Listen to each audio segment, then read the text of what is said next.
Welcome to my basement. It is currently April 8th, 2026, and I just wanted to show you what native perennials I'm growing this year. This is a flat of swamp milkweed, Asclepias incarnata.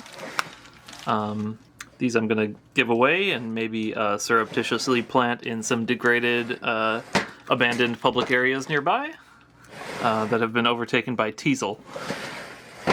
I also will maybe just give them away to people. This is mostly a flat of Liatris ligula stylus, which is Meadow Blazingstar, which is monarch's favorite because it emits a pheromone that attracts them. So if you want monarchs in your yard in August and September, definitely plant this plant. It's also really fun to touch. Over here, we have one of the two agastache that I'm growing. This one is the taller one with a more whitish pink flower, and that is Agastache scrophularia folia, called purple giant hyssop. Confusing common names. The other one that I'm growing is right here, and this one has more of a purple underside to the leaf. You can sort of see that. This is Agastache funiculum, Anise Hyssop. I got a couple sticky cards going that seen a few fungus gnats going. Hopefully I can catch those. Oops, I had to shoot my cat out. She got into the basement, and I don't want her to know that there's a ton of plants down here that she can eat. So yeah, Agastache, amazing pollinator plants. Anise Hyssop, this one will flower from late June into mid-September, and it's just covered in bees, bumblebees nonstop, and then a lot of other pollinators like it too, including hummingbirds and various butterflies. This here is smooth blue aster. I haven't grown this in my yard yet, and I think it's like somewhat aggressive, so I don't know if I'm gonna just sell this or give it away or plant it in random areas, but maybe I'll throw it in the back corner of my yard. This is another late season bloomer. This is Riddell's goldenrod, which is a very well-behaved goldenrod, and it has this really cool braided appearance. And it's more apparent when it's a full-size plant. The leaves come out in a really pretty pattern. And that's slightly flat-topped, more sort of like a rounded top goldenrod. Really good pollinator plant late in the season when especially bumblebees are looking to store up for the season, for the winter. Here we have, this is a whole flat of butterfly weed, Asclepias tuberosa. And you can never have too much butterfly weed. I mean, it's orange flower. There's not really anything else that looks like it. And attracts a lot of pollinators, but just a really nice, attractive plant. This whole tray is Prairie Dropseed, which I would say is one of the most versatile native grasses you can plant. Really pretty form, kind of cascades downward. But I've seen this growing in the wild in like super, super dry places, but it can also handle like more moist places and partial shade. So I just want to fill in some of my yard with more grasses, and this is a good one to do that with. Moving along, oh yeah, I'm getting some mold on the surface here, which doesn't seem to really be affecting the plants, but I don't know. This one here is getting like, I don't know if this is algae or like a slime mold, but it looks really cool and gross. But I'm keeping this flat fairly wet because this is Cardinal Flower, Lobelia cardinalis. This is a plant that prefers sort of wet areas, kind of adjacent to creeks and adjacent to wetland areas. It can't grow like in standing water per se, but it likes to be right next to water. And this is its cousin, blue Lobelia, Lobelia syphilitica, which I need to thin because, oh my gosh, they all germinated.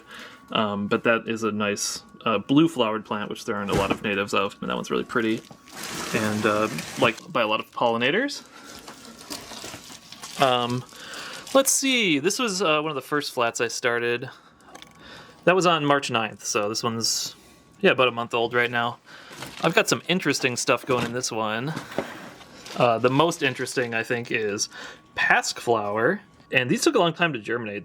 They finally germinated like a week ago, so they took 3 weeks or so. But I saved this seed fresh in the refrigerator when I collected them in early spring. This plant flowers in late March to mid-April. Probably the earliest flowering perennial there is in the North American prairies. most of the cells have a plant, they're pretty small still. I collected the seed fresh, put it in the fridge all the way until midwinter when I started cold moist stratifying it. And maybe that helped. I don't know how difficult it is to germinate from seed normally, but that's my first time trying it. This right here is Silene regia, which is Royal Catchfly. This is hummingbirds, one of their top plants. Really pretty red tubular flower. And also it's called Catchfly because flies do stick to the leaves and to the flower petals, I think. It's a little sticky. These just germinated recently also, and now they basically all germinated. I thought none of them were gonna, but they took like 3 weeks to germinate. This is Columbine. I might have had it too warm. I had it like 80, 85 degrees.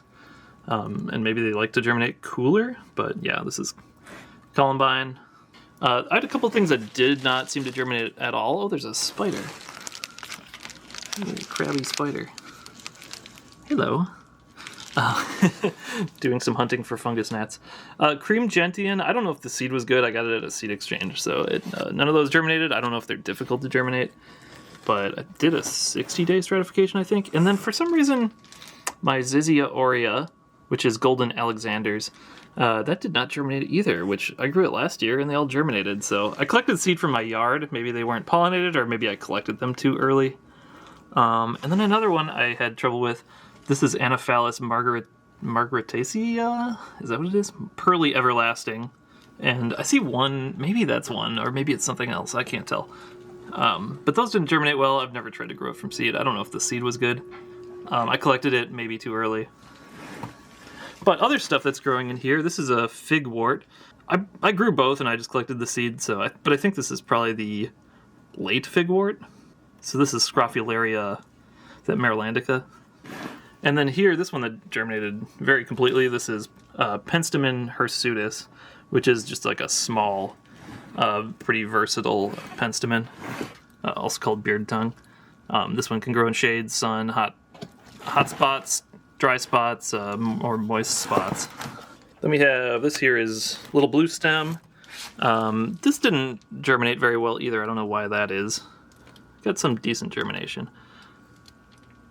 Eventually. Yeah, I think those will fill in somewhat. And then that's an important native grass. And then over here we have Sideoats Grama, which germinated really well. I don't know. So I'm just going to use these to fill in my yard, and maybe I'll sell some, give some away. Here we have, this is Prairie Cinquefoil, and you can see that with this lobed leaf, it's starting to look like its adult form. That's a native plant that likes pretty dry, hot areas, well-drained soils. Here we have Vernonia fasciculata, which is ironweed. I think this is common ironweed, I think it's called. Pretty tall plant. I don't really want a lot of this in my yard, but I do have some. Lots of butterflies like it. Kind of violet-y purple flower. This one is Senna. Never grown that before. Very large legume. I don't know that I'm going to plant this in my yard too, but you know, again, I got some areas I could plant it in. Here is Showy Goldenrod, and that's a goldenrod with pretty flowers that are a little larger. Important late blooming plant. This is blue Mistflower. This is a good plant for shady areas. It will sort of take over and colonize. It's related, I think, somewhat to white snake root in the Aster family, Asteraceae. Similarly aggressive, but this one's shorter in stature, has a pretty bluish flower, but reseeds really aggressively. This is just a random seed I collected, but here's a lead plant coming up. I don't know if any of this other seed was good with it. That's mixed in there, but... Back here we have another legume. This is Partridge Pea, and this is the only annual I'm growing, I believe. But yeah, I'm going to see how this one does. I've never grown it. I've seen it. It has a pretty yellow flower. It gets really tall in one season, so fairly aggressive native plant, but good for colonizing areas. This is Delea purpurea, our native purple prairie clover. So this is kind of the legume tray, I guess, but some of those germinated. I've found that they kind of come in a husk, the seed, and you really have to like rub the husk off or sort of scarify it a little bit to get them to germinate, and I didn't really do that. I just sort of like rubbed the seeds before I planted them, so I think that explains why only about half of the cells had some germination. And when you can see this is my probe, soil temperature probe. So I recommend getting one of these. That's the out temperature. I don't have the these are all in heat trays, but I don't have them running because it's like 60 something in here, and I don't want them to be like 85, 90. They're gonna grow too fast and get leggy, and it's gonna be a while before these go outside. I don't want these to get too big. This tray is Whorled Milkweed, which is Asclepias verticillata. This is a nice milkweed that you could use in landscaping. It does form like a colony and spread, but it's a really short milkweed. It's only gets to about 2 feet tall. Really pretty white flowers. I saw this covered in so many different pollinators visiting it. Lots of wasps and native bees, and saw a couple of species of hummingbird moths that seemed to like this specifically that were visiting it. So I'd like to have more of this. I don't know that it's used by monarch caterpillars that much. It seems like their favorite is the swamp milkweed, followed by maybe by common milkweed. And I've seen them on butterfly weed as well. That will get monarch caterpillars. I haven't seen them on this yet, but I'll see.